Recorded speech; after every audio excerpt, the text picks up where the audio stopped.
The next witness is Tim Timken, Chairman and CEO of TimkenSteel. Well, thank you to the USTR and the Department of Commerce for having me here today. I come to you as the leader of a 100-year-old steelmaker. My great-grandfather, H.H. Timken, established steel production in Canton, Ohio in 1917.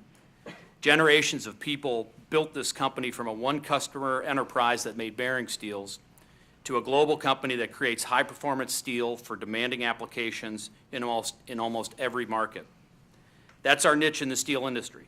We sell across industries, but specialize in special bar quality, or SBQ steel, which is about a 5 million ton market in the U.S. We lead North America in SBQ bars ranging from 3 to 16 inches and seamless mechanical tubing from 2 to 13 inches. You'll find our SBQ steel a mile under the Gulf of Mexico in a drill string, 220 miles above the Earth in the International Space Station, in landing gear on tens of thousands of flights that touch down every day, and in thousands more industrial, energy, automotive, and military applications. Put simply, we like the tough stuff. The harder, the better. We have some of the best engineers and operators in the world and a unique set of assets. Our manufacturing base, which is located in the U.S., operates efficiently and at a competitive cost structure. In fact, we have one of the lowest break-evens in the industry. We can make money down to roughly 50% of capacity in most markets. With all of this as a competitive advantage, we are not afraid of global competition that's fair and free. Our problem today is no matter how smart our engineers, no matter how skilled our operators, we can't win when others are engaged in unfair trade practices. The world has too much steel capacity right now, and some countries and companies have decided to deal with that by selling below market value in the U.S., by subsidizing production, selling it below the price they sell it for at home, or even selling it at a loss. Essentially, these countries are not dumping steel, they are exporting their unemployment.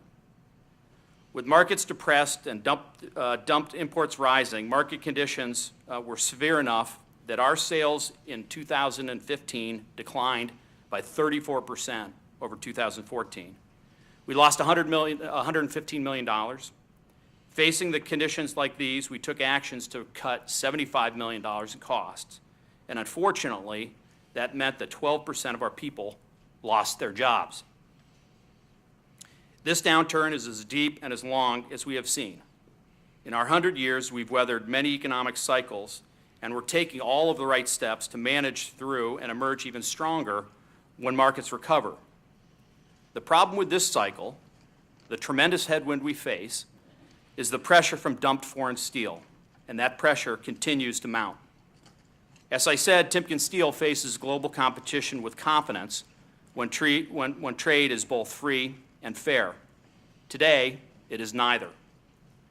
More than 15% of our steel bars have been affected by either sales lost to low-price imports or prices reduced to keep the business. The same dynamics are affecting our seamless mechanical tubing business. We're seeing a general price reduction across the market.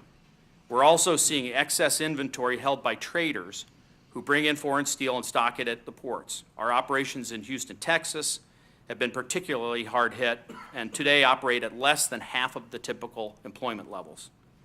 Low-priced imports have adversely affected TimkenSteel, our employees, and the entire industry. We have 2,500 employees relying on our ability to sell steel. Like me, many have had generations of family members work at my company. These are good-paying jobs. In fact, our employees in steel manufacturing make on average $72,000 per year. Across the industry, there are hundreds of thousands of more jobs at stake. People talk a lot about job creation, but preserving jobs is a lot easier. High-paying jobs that support families, send kids to college, and strengthen our communities. The ripple effect is even broader than our employee base.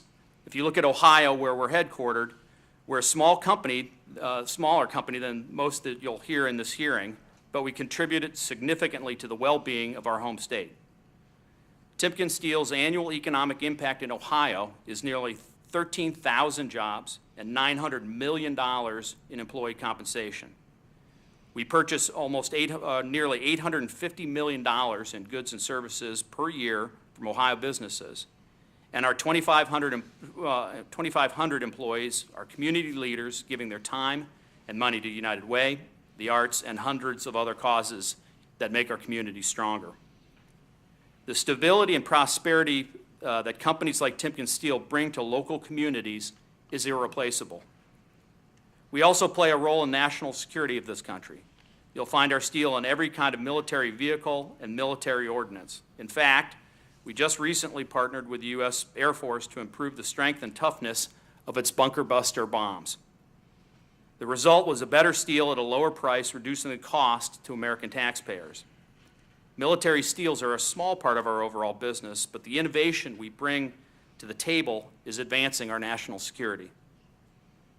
TimkenSteel and manufacturers like us are integral to the vitality of this country. So the question becomes, what do we do about the market-distorting practices that are damaging our ability to compete?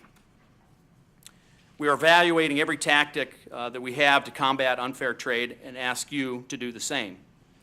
The entire industry has been hurt across all companies and segments.